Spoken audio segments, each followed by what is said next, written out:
Hello friends, स्वागत है आप सभी का हमारे ट्यूब चैनल पर। आशा करते हैं आप सभी स्वस्थ होंगे। आज हम आपको हिंदी ग्रामर के अंतर्गत सर्वनाम कराएंगे। स्टार्ट करते हैं, वीडियो के अंत तक बने रहिएगा। पहले देखिए सर्वनाम होता क्या है। संज्ञा के स्थान पर प्रयुक्त होने वाले शब्द सर्वनाम कहलाते हैं। सर्वनाम शब्द दो शब्दों से मिलकर बना है, सर्व प्लस नाम, जिसका अर्थ है सबका नाम। अतः जो शब्द सबके नामों अर्थात संज्ञा के स्थान पर प्रयुक्त हो सके उन्हें सर्वनाम कहते हैं। सर्वनाम से संबंधित कुछ विशिष्ट बातें। सर्वनाम भाषा के सौंदर्य को बनाए रखते हैं। सर्वनाम भाषा को प्रभावशाली तथा ग्रह बनाते हैं।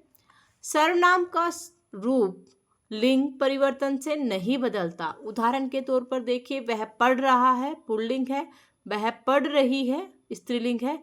यहाँ पे वह ही यूज हो रहा है स्त्री और पुल्लिंग दोनों के लिए। वचन व कारक के कारण सर्वनाम शब्दों के रूप में परिवर्तन होता है। वचन और कारक के कारण देखते हैं, वह खाना खा रहा है और वे खाना खा रहे हैं। यहाँ पे एक वचन है और यहाँ पे बहुवचन हो जाएगा। अब बात करते हैं सर्वनाम के भेद की। सर्वनाम के भेद हैं पुरुषवाचक सर्वनाम, निश्चयवाचक सर्वनाम, अनिश्चयवाचक सर्वनाम, पर्सनवाचक सर्वनाम, संबंधवाचक सर्वनाम, निजवाचक सर्वनाम। पहले देखते हैं पुरुषवाचक सर्वनाम। कहने वाले, लिखने वाले, सुनने वाले, पढ़ने वाले या किसी तीसरे अन्य व्यक्ति के लिए प्रयुक्त होने वाले सर्वनामों को पुरुषवाचक सर्वनाम कहते हैं। वक्ता, श्रोता और विषय की दृष्टि से पुरुषवाचक सर्वनाम तीन प्रकार के होते हैं। पहला है उत्तम पुरुषवाचक। बोलने या लिखने वाला जब सर्वनामों का प्रयोग स्वयं अपने लिए करता है तो ऐसे सर्वनाम उत्तम पुरुषवाचक सर्वनाम कहलाते हैं। जैसे मैं, मैंने, हम, हमारा, हमें आदि। मध्यम पुरुषवाचक सर्वनाम। बोलने या लिखने वाला जिन सर्वनामों का प्रयोग सुनने अथवा पढ़ने वालों के लिए प्रयुक्त करता है उन्हें मध्यम पुरुषवाचक सर्वनाम कहते हैं। जैसे तुम, तुमको, तुम्हें, आप आदि। अन्य पुरुषवाचक सर्वनाम। बोलने या लिखने वाला स्वयं अपने आप को तथा पढ़ने या सुनने वाले को छोड़कर किसी अन्य व्यक्ति के लिए जब किसी सर्वनाम का प्रयोग करता है तो वह सर्वनाम अन्य पुरुषवाचक सर्वनाम कहलाता है। जैसे वह, वे, यह, ये, जो। दूसरा सर्वनाम है निश्चयवाचक सर्वनाम। जो सर्वनाम निश्चित वस्तु, स्थान या व्यक्ति के लिए आए उसे निश्चयवाचक सर्वनाम कहते हैं। जैसे यह, वे, वह, वे, उसे आदि। इस सर्वनाम को संकेतवाचक या निर्देशक सर्वनाम भी कहते हैं। निश्चयवाचक सर्वनाम को संकेतवाचक या निर्देशक सर्वनाम भी कहते हैं।